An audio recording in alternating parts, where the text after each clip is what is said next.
Wonderful. All right, that's what I like to hear. Well, my name is Ellie, and I'm a wildlife care specialist right here at the world-famous San Diego Zoo. Now, the San Diego Zoo Wildlife Alliance is committed to saving species worldwide by uniting our expertise in animal care and conservation science with our dedication to inspiring a passion for nature. We integrate wildlife health, care, science, and education to develop sustainable conservation solutions. Now, our conservation work is focused in 8 hubs across 6 continents in regions where our alliance can make the greatest impact. Now, those are the Pacific Islands, Southwest, Amazonia, oceans, African forest, savanna, Asian rainforest, and Australian forest. Now, we believe that conservation starts with the connections that we make between people and wildlife every day. And that's exactly what we hope to do right now. So what do you say? You want to meet some wildlife? Yeah. All right, then we are going to start in our Amazonia Conservation Hub, where we are working to conserve wildlife such as the jaguar, Andean bear, New World monkeys, and plant life like the orchid. Now, there are many bird species in this region that could use our help as well. One of those being the macaw. Now, macaws are social birds that live in pairs and flocks in Central and South America, but unfortunately, nearly every species of macaw is endangered. But luckily for you, here at Waggaforth Bowl, we have our own little flock that is very excited to show off for you all. So please help me welcome our beautiful flock of macaws. First up, we have our blue and gold pair. That is Sierra and Azul. They are a mated, bonded pair and will be together for the rest of their days. Now keep your head on a swivel. We do have another pair, a different color in fact, but these birds are of course known for their bright colors and their very loud vocalizations. Now, believe it or not, they can fly up to 15 miles a day in search of food. Here they come.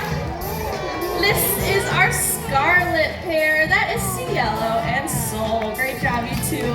Now, the Amazon rainforest is the largest in the world, but it is changing rapidly every single day. But how can we help the wildlife that live there? Well, a very easy way is by being a savvy consumer. By making educated decisions on the products that we buy every single day, we can help save wildlife all around the world. Very easy example. How many of us enjoy a cup of coffee each day? A lot of us. Now, how many of us have heard of shade-grown coffee? A couple of hands. Well, if you haven't, it is very simple. It is coffee plants that are grown in the shade of the rainforest canopies. Now, by doing this, we of course eliminate that need for farmers to cut down hundreds and thousands of rainforest trees in order to make room for their crops. So, the next time you go to the grocery store for your bag of beans, be sure to flip it over and check that it says shade grown and know that you are helping out wildlife like the macaw all the way from your local grocery store. Now, we're going to make sure they're out of here, so one more time for our flock of macaws. Yeah. All right, again, we're making sure all of our doors are closed and all of our sweet little birds are out of here because you are going to be meeting the biggest and baddest predator of the island of Papua New Guinea. Now, don't worry, you are very safe here in our hands.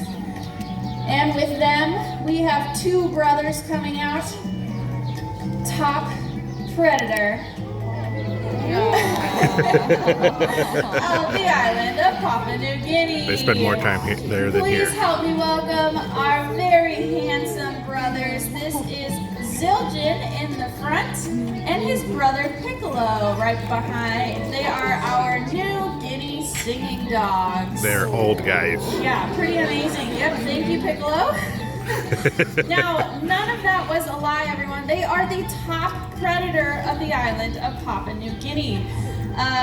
These 2 in particular are old men. They are 15 years old, so just like our dogs at home, very, very old, but they are doing fantastic out here, and they pretty much do whatever they like in their retirement age.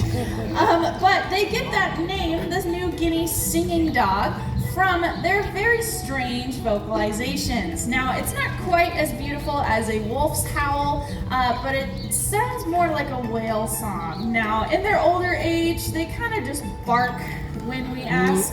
They used to sing on cue, but nowadays they like to just bark and call it good. But we do have a recording of what they sound like.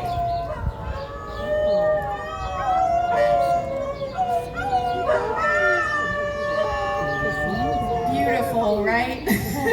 Now we are greeted with that sound every single morning while they are screaming to go on their morning old man walks around the zoo. But the funniest part is that recording is actually them and they don't care at all. Now, the New Guinea singing dog is also one of the rarest canines in the entire world. Now, they are very close cousins to the dingo out in Australia. Of course, the island Papua New Guinea is quite close to Australia, but as canines, they are very strange to be in that family. And what I mean by that, they have quite a few adaptations that are not quite common for a canine. Now, when you live on an island, the only place to go is up, right? So these guys have adapted quite a few skills to help with island life and the mountain ranges. Now, they have adapted very flexible wrists that are able to turn about 180 degrees, so they are able to climb straight up or straight down a hill or a tree. And they also have very flexible spines. Now, in their prime, maybe not these guys today, but in their prime, they're able to jump about 6 feet straight up into the air. So they have very flexible spines to help them jump and climb, of course. Very special for a canine. Now, part of the reason they've adapted this skill is because of their food. Now, as the top predator, there are other mammals, smaller mammals, of course, on the island that they like to eat, but they will eat a wide variety of things like, rats, squirrels. That's mine. It's not his brother's, it's his. Rats, squirrels, lizards, almost anything that they can catch. But one of their favorite delicacies is bird eggs. Now, so they have adapted these climbing skills to be able to be nest robbers, to be able to eat those eggs. So pretty impressive. Now again, in their prime, they're not quite as ferocious as they seem, but again, top predator in the island of Papua New Guinea. Let's give it up for our old men. That was Zildjian and Piccolo. All right, everyone. Now for our next couple of wildlife ambassadors, I'm actually going to pass you off to my co-care specialist. This is Raina, everyone. Raina! For Ellie one more time, everybody. Hey, Ellie. All right. So for our next couple friends, we are going to be stepping away from our conservation hubs and focusing on San Diego Zoo Wildlife Alliance's One Health approach to saving species worldwide. To sum this up, it means that the health of people, wildlife, and the habitats that they all share are, of course, all interconnected. And our next friend is going to be representing this by being an apex predator. She is an apex predator of the sky, covered head to toe in feathers. It said that her talons could pierce a car tire or even a human skull. Please welcome out the wisest lady I know. This is Einstein, our Eurasian eagle owl. Einie. All right, so I'm going to break down this name for us a little bit. So Eurasian tells us where these beautiful raptors can be found, all throughout parts of Europe and Asia as well. And then eagle owl does not necessarily mean that she is an eagle owl hybrid, but lets us know that this is actually one of the largest species of owl in the entire world. And if you didn't know, in most raptor species, the females do tend to be a little bit larger than the males. So you're seeing a really great representation of that in Einstein today. And as Ellie does bring her around for you all, I'd love to hear some guesses about how much we think Einstein weighs. Let's shout it out. What do we think? 67 pounds. 600 pounds? 6,000 pounds. Well, Ellie's super strong, but Einstein weighs a whopping 5 pounds. I heard it. But we gotta think, what do birds have to do? They have to be able to fly long distances in order to find their food. And in order to do so, they are gonna have tons of adaptations to stay nice and light. So this will expend as little energy as possible. So being covered in feathers allows them to be nice and light. So even down on those talons where it looks like fur, those are indeed tiny little feathers. And underneath those feathers, her body is very, very small. So even though she looks gigantic, she is very small under all of that fluff. And those feathers are also amazing for camouflage as well. Tying into those little horns on top of her head, they are called ear tufts, but that's not at all where her ears are located. They're actually located asymmetrically on either side of her skull. Those little tufts are just for camouflage, but she does have two little holes in the side of her skull for her ears, one up high and one down low, and that actually allows her to triangulate sound. The placement of her ears allows her to tell exactly where a sound is coming from and exactly what it is. And it's said that owls could hear a mouse's heartbeat under about a foot of snow. So pretty amazing hearing. And then not only do they have amazing hearing, they also have amazing eyesight as well. So we can take a look at Einstein's eyes. Even in that B-roll up there, you can see she has ginormous, beautiful amber eyes. But believe it or not, that's actually the smallest part of Einstein's eye that we are able to see from the outside. So owl eyeballs are kind of shaped like old school light bulbs. So the screwy part at the end is going to be what we can see. And then the two bulbs are going to be back within her skull. Of course, that doesn't leave much room for critical thinking, but it does leave just enough room for her to be an expert at what she needs to be good at, which is, of course, hunting rodents. And we are very, very grateful for this, because without our raptors and our reptiles in our world, we would be up to our waist in rodents in no time. So we're very lucky to have them around. And especially little ladies like Einstein. Einstein is about 26 years old, so she is a professional, been here since she was a tiny little owlet. How she got her name actually was, we thought she was a male. It's really hard to tell when they're babies. And then about 4 years in, she laid an egg. So we realized she is indeed a lady, but her name stuck. We call her Einie for short.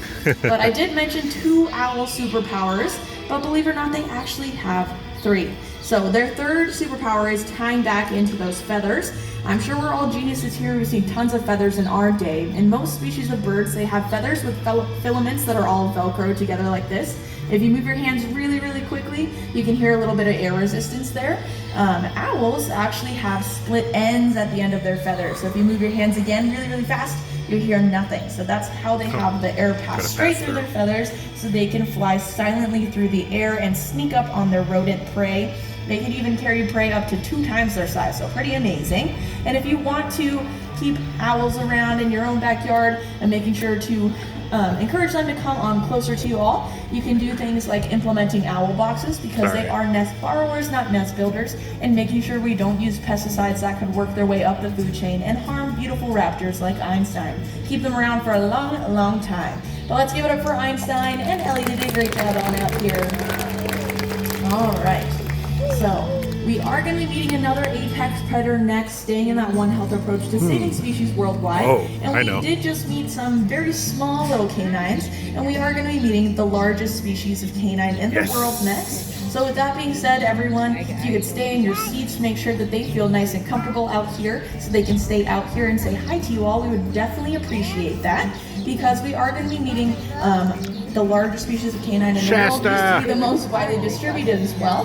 This is some part of our pack of our North American gray wolves. So this here is Shasta, and her brother Beckworth is coming out here as well. They are both about 4 years old, and they are pretty amazing. They are different colors, but they are a brother and sister. Their coats can vary in tons of different colors. But Shasta here, she is what's called a timber color, because they are also known as timber wolves. They do live in very heavy wooded areas, so that's where they also get that name from. They're also known as the marathon runners of the wild. They spend more time there than here. Marathons in one day, and they can reach speeds of up to 40 miles per hour, which is pretty amazing. They do have specially adapted feet that allow them to traverse over tons of different types of terrain, which was very, very helpful for them, because they used to occupy pretty much all of North America, down into Mexico and up into Canada as well. So they are very good at living in tons of different types of ecosystems. And they do have very interesting behaviors as well. So they are extremely social animals, living in packs of anywhere from 2 to 15 wolves. And because of this, they had to come up with tons of different ways to communicate with each other. And one way is what we just saw right here. So this is called scent rolling. So this actually might look familiar to us from our dogs at home. So if you didn't know, the dogs that we have in our houses today are all descendants of these beautiful creatures here. So these are the ancestors to all of our domestic dogs. Domestication of dogs started about 25,000 years ago with very curious wolves that started to come closer to people. And over a long period of time, we now have things like golden retrievers and Labrador retrievers. So very interesting how they all still have these interesting behaviors that all go back to their ancestors.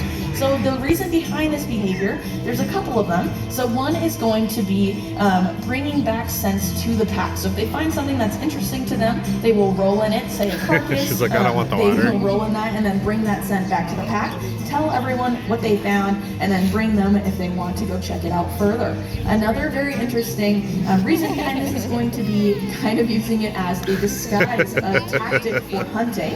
If you roll in something stinky that outweighs your wolfy smell, it allows you to hunt a prey animal that also has a great sense of smell a little bit better. So that's where the term wolf in sheep's clothing comes from, and that's how they will put on a disguise or a mask to hunt their prey and be just that much better.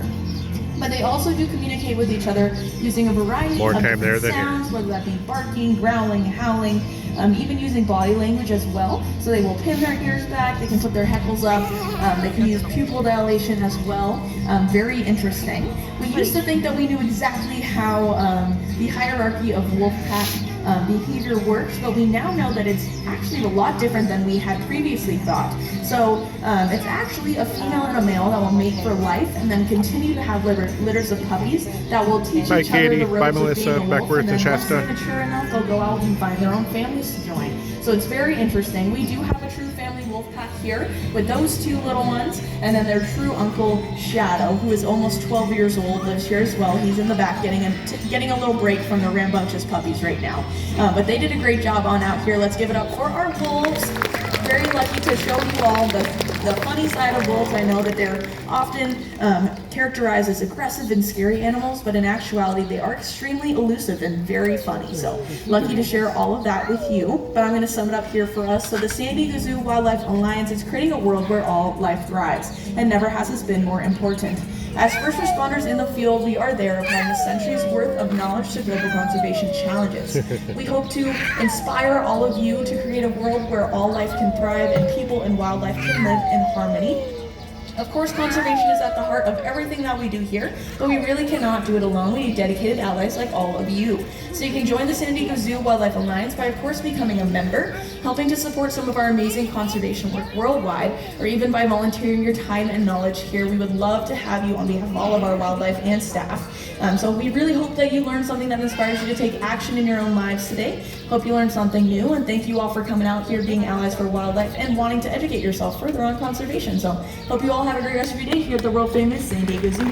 Thank you.